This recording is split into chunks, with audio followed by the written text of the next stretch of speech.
তো সিজন কেমন যাচ্ছে? একে তো শীত, তার উপর কনসার্টস, একটা সিজন যায়, তো সব মিলে আমার খুব হ্যাপি একটা টাইম কাটে। সই করছো, ধরো বিচেই যাওয়ার সময়ই পাও নাই। সমুদ্র দেখতে চাওয়ার যে আকাঙ্ক্ষাটা, সেটা আসার সময়টাই তো আসলে আমাদের হয় না। মেয়েরা কিন্তু আমাদের পার্টনারদের মধ্যে বাবার একটা ছায়া খুঁজি।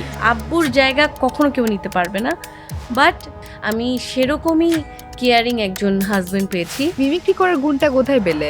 আমি নিজে নিজে হয়তো বাসায় দুষ্টুমি করি, সেটাই একটু মিমিক্রি করেছি। একটু গান শুনিয়ে দাও।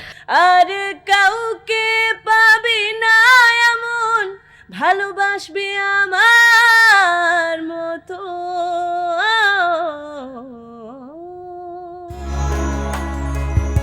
আয়না, দ্য রিফ্লেকশন অফ yourself। প্রযোজনা রাজন হাসান। দেখবেন প্রতি বৃহস্পতিবার রাত ৮টায় ২১শে টেলিভিশনের ডিজিটাল প্ল্যাটফর্মে এবং শুক্রবার রাত ১০টায় ২১শে টেলিভিশনের পর্দায়।